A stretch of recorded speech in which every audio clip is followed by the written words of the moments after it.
Do the general evaluation, and as he comes up, I'll read what he said about history. A unique spin on history. Let's never forget the day recreational marijuana went on sale. What day was that again?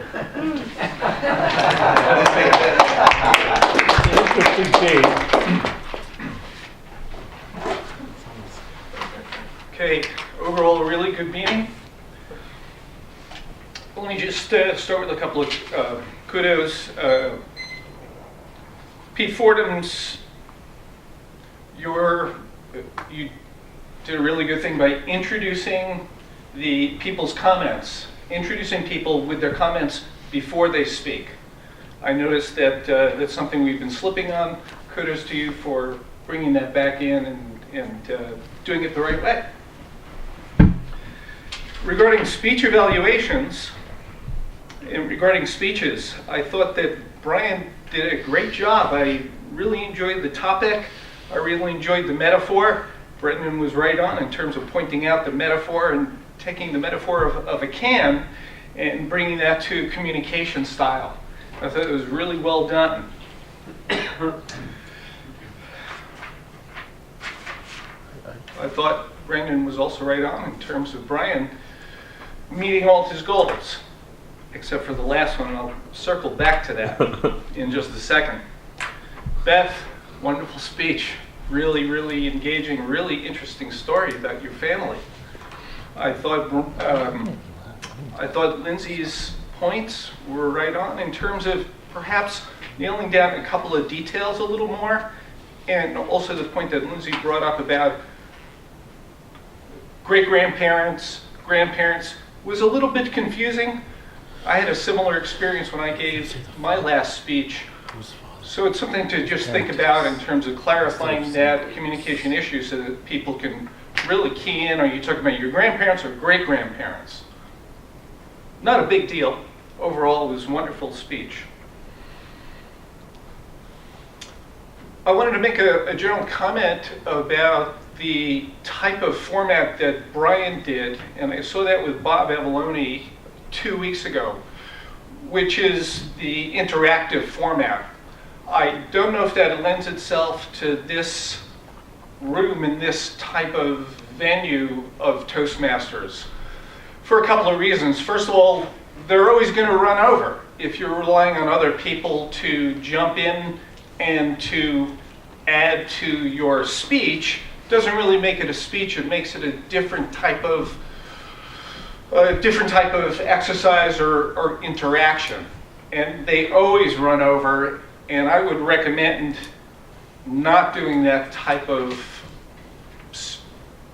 speech at Toastmasters for those reasons. There was some confusion about two speakers or three speakers. I think that needs to be decided up front. Who is going to decide on how many speakers? Is it going to be the Toastmaster? Is it going to be the president? Is it going to be the VP of Education? But that should be clarified before the meeting. And with that, I'm going to turn it back over to our Toastmaster, Pete Fordham.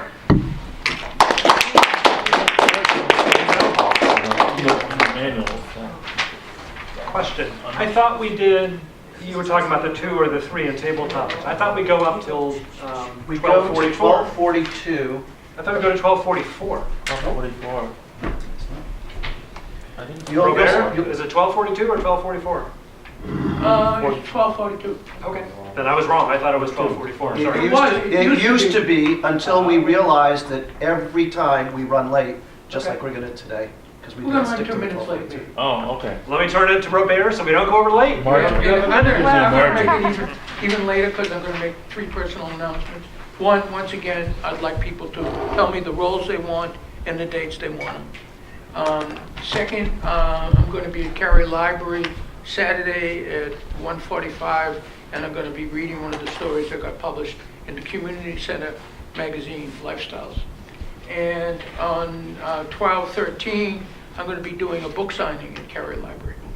So I expect every one of you will be there, right? Anyway, you might laugh if you came. Sergeant of Arms next week, Peter? Yep. Okay. President, Rob Kay? Yes. Toastmaster, Mary Alice. Yes. Timer, Julie. Yes? Nice smile. Yeah. Grammarian, Bob Al. Yeah, I could do that. Thought joke, Run. Rob? Thought joke, yes.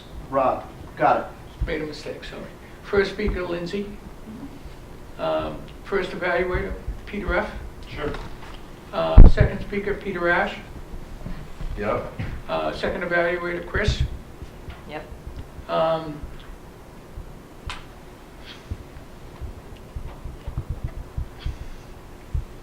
Okay. Table topics, Brendan Yes. and GE Leslie.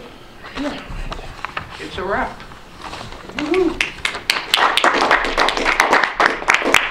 And I note the time. It's after 1